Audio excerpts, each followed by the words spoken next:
Before gods and pharaohs, before the first stone of the pyramids was laid, a shadow stretched across the sands of Egypt.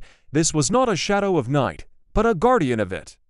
In an age when mortals trembled at the setting sun, fearing what lay beyond the veil of life, one deity walked the path between two worlds.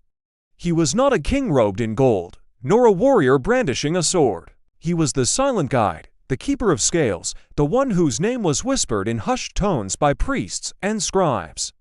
This is the story of Anubis, the jackal-headed god, and it begins not with death, but with a betrayal that stained the very fabric of the cosmos.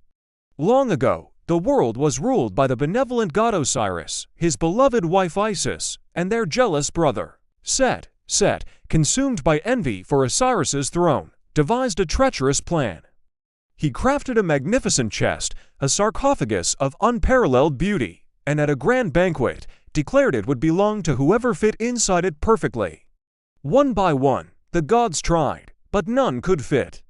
Finally, Osiris, unsuspecting, lay down within its confines. It was a perfect match. In an instant, Set and his followers slammed the lid shut, sealing Osiris inside and casting the chest into the Nile. Isis, heartbroken, searched tirelessly for her husband, eventually finding the chest and hiding it in the marshes. But Set's rage was not yet quenched. He discovered the sarcophagus and, in a fit of fury, dismembered Osiris's body, scattering the pieces across the land of Egypt. It was a crime so heinous it threatened to plunge the world into eternal chaos. The natural order was broken. The path to the afterlife was lost. It was in this darkness that Anubis, the son of Osiris from an earlier union, stepped forward. Raised in seclusion by his aunt Nephthys, Anubis possessed a unique connection to the unseen realms. He was a master of ancient rites, a keeper of secrets that predated even the gods themselves. With a heart heavy with sorrow, but a resolve as strong as desert rock, Anubis vowed to restore his father, and, in doing so, restore balance to the universe. He guided Isis on her mournful quest to find every piece of her scattered husband. With each fragment they found, Anubis performed sacred rituals, preserving the divine flesh from decay. This was the birth of mummification, a gift he would later bestow upon humanity. He wasn't just wrapping a body. He was weaving a soul back together, preparing it for a journey it was not yet meant to take. When all the pieces were gathered, Anubis, with the help of Isis and Thoth, the god of wisdom, performed the first-ever opening of the mouth ceremony. Using a special adze, he touched the lips, eyes, and limbs of the wrapped form of Osiris, magically reanimating his senses and spirit. Through this sacred act, Osiris was reborn, not as a king of the living, but as the eternal lord of the Duat, the Underworld. Anubis had not just saved his father, he had created the very concept of resurrection and the afterlife. From that day forward, Anubis became the patron god of embalmers, the guide of the dead. He was no longer just a shadow, he was a protector. He would meet each soul at the threshold of death, his calm presence a comfort in their moment of ultimate uncertainty. He would lead them by the hand through the treacherous paths of the underworld, protecting them from the demons and monsters that lurked in the darkness. His ultimate duty lay in the Hall of Two Truths. Here, he would lead the deceased before a great scale. On one side, he would place the feather of Mat, the goddess of truth and justice. On the other, the heart of the soul being judged. Anubis would watch the scale with his keen, unwavering gaze. If the heart was lighter than the feather, pure and free from sin, he would grant them passage to the eternal paradise of the field of reeds. But if the heart was heavy with wrongdoing, it would be devoured by the beast Ammit, and the soul would cease to exist. So the next time you see the image of the jackal-headed god, don't just see a symbol of death. See the loyal son who defied chaos. See the inventor who gave humanity the promise of eternity. See the gentle guide who ensures that every soul, from the most powerful pharaoh to the humblest farmer, receives a fair and just final judgment. He is Anubis, the opener of the ways, the silent guardian who waits for us all at the end of our journey. Thanks for watching. If you enjoyed this dive into ancient mythology, be sure to like, subscribe, and hit that notification bell for more stories from the forgotten past. History isn't just what happened, it's what was hidden. Welcome to the Chrono Archives, where lost empires rise again, forgotten legends speak, and ancient truths are brought back to life. From world-shaping history and powerful myths to legendary rulers and timeless civilizations, every story here is carefully uncovered, deeply researched, and cinematically told. The past is calling, will you answer? Subscribe and journey through time, one unforgettable chronicle at a time. In the shifting sands of time, where civilizations rise and fall like the desert sun, one figure stands eternal, a silent guardian at the threshold between worlds. His form is unmistakable, the head of a jackal, the body of a man.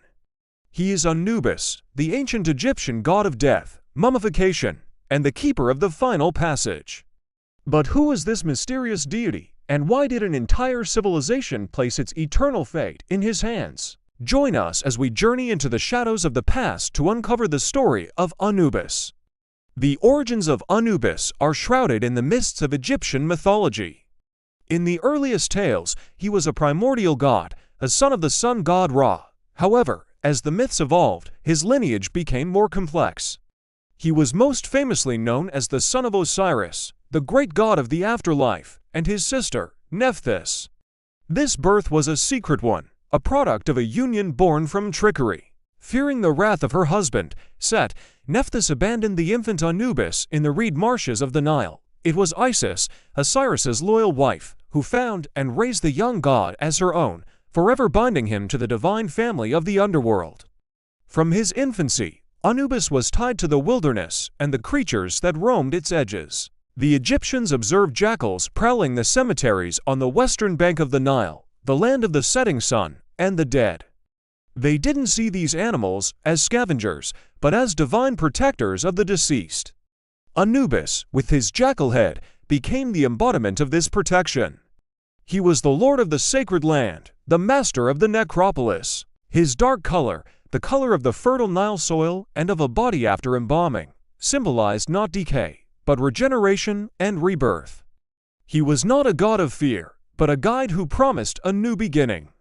When the great god Osiris was tragically murdered and dismembered by his jealous brother, Set, it was Anubis who stepped forward. Using his divine knowledge, he meticulously gathered the scattered pieces of Osiris's body. He then performed the very first mummification, wrapping the body in linen bandages and reciting the sacred incantations that would ensure its preservation. This act was more than just a ritual, it was the birth of hope for all Egyptians. By restoring Osiris, Anubis created the path to eternal life.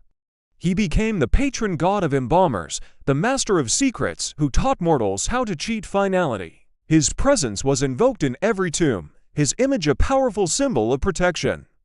In the dimly lit embalming tents, priests known as the overseers of the mysteries would often wear jackal masks, channeling the spirit of Anubis himself. They would perform the sacred rites with precision, anointing the body with oils, placing protective amulets among the wrappings, and performing the crucial opening of the mouth ceremony. This ritual magically reanimated the senses of the deceased, allowing them to see, speak, and eat in the afterlife. Anubis presided over this entire process, his watchful eyes ensuring that every step was performed correctly. He wasn't just preparing a body, he was preparing a soul for its most important journey. Once sealed in the tomb, he stood as its eternal guardian, repelling any who would dare to disturb the eternal slumber of the dead. But Anubis's duties did not end at the tomb's entrance. His most vital role was yet to come, in the magnificent, terrifying Hall of Two Truths. After a perilous journey through the underworld, the soul of the deceased would arrive here to face its final judgment. This was the weighing of the heart ceremony, the ultimate test of a person's life. At the center of the hall stood a magnificent set of golden scales. Anubis, the divine arbiter, would gently lead the trembling soul forward. He would take the heart of the deceased, the seat of their intellect, memory, and conscience, and place it on one side of the scale. On the other, he would place a single, pure white ostrich feather, the feather of Mat, the goddess of truth, order, and justice. The hall would fall silent. The 42 divine judges would look on. Osiris, the king of the underworld, sat on his throne, awaiting the verdict. Anubis would calmly watch the balance. If the heart was lighter than the feather, or balanced perfectly with it, It meant the person had lived a righteous and just life. Their soul was declared true of voice, and Anubis would guide them forward to the paradise of the field of reeds to live for eternity with the gods. But if the heart was heavy, weighed down by a lifetime of sins, greed, and wrongdoing, the scale would tip. For these souls, there was no second chance. Lurking beside the scales was a terrifying creature named Amit, a hybrid of a crocodile, a lion, and a hippopotamus. She was the devourer of the dead, and she would consume the unworthy heart, condemning the soul to utter non-existence, a fate the Egyptians feared more than death itself. The image of Anubis is one of the most enduring from ancient Egypt. He is everywhere painted on the walls of pharaohs' tombs, carved into temple reliefs, and molded into protective amulets. His iconic form, the jackal-headed man holding a scepter or a flail, is instantly recognizable. In the tomb of Tutankhamun, a breathtaking statue of Anubis in his full jackal form was found guarding the entrance to the treasury, his golden collar gleaming in the darkness, a testament to his role as a protector. His symbolism was deeply woven into the fabric of Egyptian society. He wasn't just a god of the dead. He was a symbol of justice, a guide for the lost, and a promise that even in the darkest of endings, there is a path to light. The legacy of Anubis did not fade with the fall of the pharaohs. The Greeks identified him with their own messenger god, Hermes, creating the syncretic deity Hermanubis. Even today, Anubis fascinates us. He appears in movies, video games, books, and art, often portrayed as a dark, menacing figure. But this modern interpretation misses the true essence of his character. To the ancient Egyptians, Anubis was a comforting presence. He was the steady hand in the darkness, the one who met you at the end of your life, not to condemn you, but to guide you. He was the first face you would see in the afterlife, offering a path to eternity. Anubis represents one of humanity's oldest attempts to understand what comes next. He is a symbol of the transition, the balance between life and death, chaos and order. He reminds us that for every end, there is a beginning, and that for every journey into the unknown, there is a guide waiting to lead the way. His story is not just a myth from a forgotten time. It's a timeless tale of hope, justice, and the eternal human quest for immortality. The sands shift and stories turn to dust, but the shadows remember. Long after the pharaohs crumbled and their golden masks were stolen by time, one figure remains, patient and ever-present. He is the keeper of the final threshold, the master of scales that weigh not gold, but the gravity of a life lived. His jackal ears twitch, catching the faint whispers of deeds done in darkness and light, long after the tongues that spoke them have fallen silent. He is not a god of grand pronouncements or fiery wrath. No, his power is in the silence, in the quiet, steady gaze that sees through every lie, every justification. He walks the liminal spaces, the twilight between what was and what will be. The living may build their monuments, sing their songs of victory, and mourn their losses under a fleeting sun, but he tends to the eternal garden of souls. Each life is a fragile papyrus, inscribed with joys and sorrows, kindness and cruelty. He reads them all, his touch gentle yet unyielding.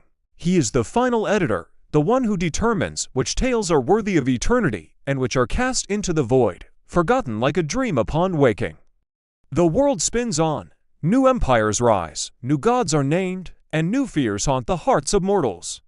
They build cities of glass and steel, travel on wings of fire, and whisper their secrets across invisible waves. They believe they have outrun the old ways, that their progress has rendered the ancient judges obsolete. They celebrate their brief, bright moments, convinced of their own permanence, their own importance. But even in their gleaming towers, shadows pool in the corners. In the quiet of the night, a flicker of doubt, a pang of conscience that is his touch, a gentle reminder that all accounts must be settled. He has seen civilizations bloom like desert flowers and wither in a single season. He has weighed the hearts of kings and beggars, priests and thieves.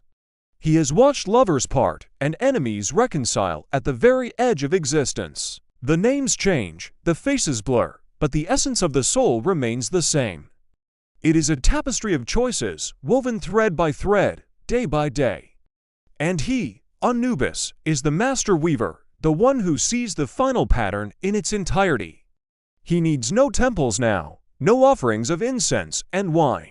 His altar is the human heart itself, and his congregation is the endless procession of spirits that flows toward him like the eternal Nile. He is the silence after the last heartbeat, the stillness in the tomb. He is the question that hangs in the air when a life is cut short, the weight of a promise unkept. So live your lives, laugh, cry, love, and betray. Fill your days with noise and fury. But know that at the end of all things, when the lights go out and the applause fades, he will be there. The watcher in the twilight, the guardian of the gate. His scales are ready, his judgment patient, for time is a river that flows only to him. And in the shifting desert of eternity, every soul is a grain of sand, waiting to be weighed. Thank you for joining us on this journey into the world of Anubis.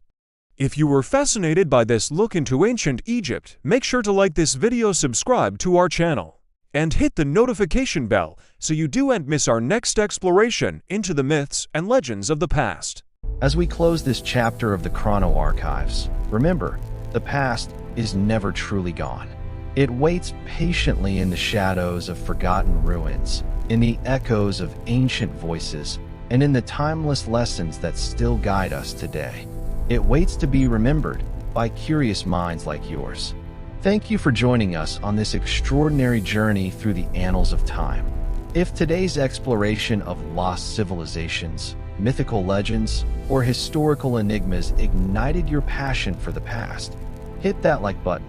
Drop a comment with your favorite moment or what you'd love to see next, and most importantly, subscribe to the Chrono Archives and continue the journey through time. Turn on notifications so you never miss an episode where we unearth buried secrets, decode ancient mysteries, and bring history's greatest stories back to life. Together, we'll keep the flame of the past burning bright. Until next time, fellow time travelers, keep questioning, keep discovering, and keep remembering. The Chrono Archives, where the past lives forever.